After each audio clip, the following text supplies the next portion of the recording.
nous savons tous que le colonel Pivi a sévi, non seulement le 28 septembre, mais également les jours qui ont suivi. Il est même reproché ici des cas de pillage. Donc, vous avez eu raison de prendre en compte la mise en garde de ces gendarmes. Monsieur le Président, je vous remercie de votre patience et je voudrais, avec permission, remettre le micro à un de mes confrères pour la suite des questions. Je vous remercie. Merci, Monsieur le Président, honorable assesseur. Monsieur Abdulhamid Diallo.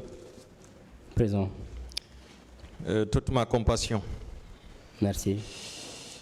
Je crois avoir entendu, suite à une question de Monsieur le procureur, que vous avez reconnu le colonel Moussa Tcheboro Camara et son adjoint, Monsieur Zimolo. Oui. Alors, pour le cas de Tcheboro, on en viendra, vous l'avez suffisamment parlé. Zimolo, pourquoi vous avez retenu le nom de ce dernier? Qu'est-ce qui vous a marqué? Qu'est-ce qu'il a fait ce jour qui a fait que vous l'avez retenu? Quand le camion est arrivé à la porte de leur service, parce que l'escalier fait juste face à la route, lui il était arrêté avec 3 autres. Il a un teint un peu brun, pas tellement grand. Il est resté un peu, après il s'est éclipsé. C'est les gendarmes avec lesquels j'ai passé la moitié de la nuit qui m'ont rappelé ça. Parce que j'ai dit, l'officier qui était là, ils m'ont dit non, c'est son adjoint, il s'appelle Jimolo. Moi, je ne le connaissais pas. Donc lui, vous ne l'avez pas vu torturer quelqu'un? Non. D'accord. Mais lui, il était là-bas, il attendait quand on est arrivé. Vous avez dit ici que au niveau de la pharmacie du stade, le colonel Tcheboro a tenu un propos selon lequel il vous a dit de ne pas rentrer et si vous y allez, vous alliez avoir chaud. Oui. Est-ce que cela ne veut pas dire qu'il était au courant du massacre qui était programmé? C'est évident.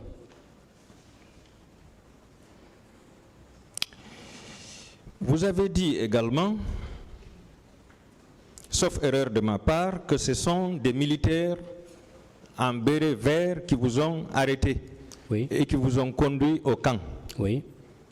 Donc cela veut dire que le 28 septembre, non seulement des bérets rouges, des gendarmes, des policiers, mais également des militaires en béret vert ont participé. Bien sûr. Et tous ceux qui ont vécu les événements peuvent le reconnaître. Merci. Et arrivé au niveau du QG du CNDD, vous avez affirmé que c'est devant les officiers en béret rouge que les subordonnés frappaient les gens. À volonté.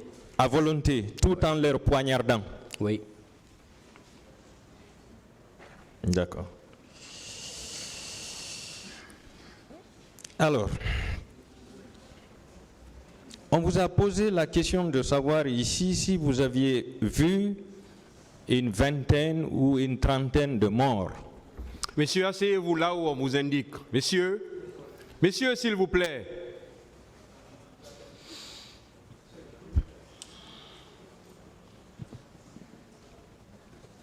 Quand vous venez, s'il vous plaît, messieurs, quand vous venez, asseyez-vous là où on vous indique. Continuez, maître. Alors, on vous a demandé ici de l'autre côté si vous aviez vu une vingtaine ou une trentaine de corps. Est-ce que, à votre avis, un seul mort n'est pas de trop? Dans une république normale, ça n'est de trop. Vous ne pensez pas que la vie du Guinéen a été banalisée? Laminée. Laminée. Ouais. Merci. Alors, si le colonel Moussa Tcheboro Camara partait au stade et séquestrer les gens sans l'ordre du capitaine Moussa Dadis Camara, président de la transition, à l'époque commandant en chef des forces armées. N'allait-il pas être limogé et arrêté sur le champ? À la minute près. À la minute près.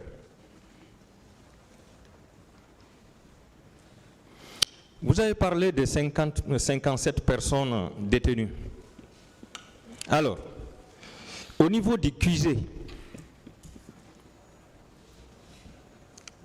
combien de personnes avaient été débarquées pour être poignardées par les subordonnés? Aucune idée sur le nombre. Hein. Une dizaine? En tout cas, beaucoup ont été descendus. Une dizaine? Oui, plus d'une dizaine. Plus d'une dizaine. Plus d'une dizaine. On a laissé beaucoup de personnes là-bas. Ça veut dire que vous pouviez faire 100 personnes arrêtées en direction du camp. Mais ce que vous devez retenir, c'est qu'on a trouvé des gens là-bas. Ce n'est pas parce que c'est seulement nous qui sommes venus qui avons subi ça. Je vous dis qu'on a trouvé des motos entassées et d'autres qui se lamentaient avec des blessures béantes, qui saignaient vraiment. Vous comprenez? Quand nous aussi on est arrivés, ceux qui ont eu la malchance d'être débarqués en premier, ils ont subi le même sort. Alors, ces personnes débarquées, elles ont été débarquées par les militaires qui les ont convoyées? Oui, quand le camion s'est stationné, ils ont ouvert la porte. Le comité d'accueil a ouvert la porte. Ils tiraient les gens par les chemises ou les t-shirts. Tu descends et puis voilà, on t'assène. Ils ont entouré le camion. D'accord. Voilà, chacun prenait celui qu'il voulait. Mais quand ils ont ouvert la porte, ceux qui ont la malchance de descendre en premier, là, c'est des gens, je ne sais pas s'ils ont survécu. Est-ce que cela ne veut pas dire que chacun devrait présenter un quota de personnes arrêtées et déportées au niveau du QG avant de les transporter dans les locaux du colonel Tchéboro? C'était observé par les supérieurs qui étaient perchés sur les balcons, mais chacun voulait prouver sa loyauté. Chacun devait prouver sa loyauté. Oui. Envers le chef. Bien sûr. Merci. Alors, venons-en au niveau des locaux du colonel Moussa Tchéboro Camara. Vous avez dit qu'il y avait un comité d'accueil à ce niveau. Oui. Alors, la tasse de café chez le colonel là-bas était composée de quoi et quoi? C'est-à-dire? Le mot de bienvenue. Ah, ok. D'abord. Vous ne connaissez pas le café de la police? Là, c'est le café de la gendarmerie.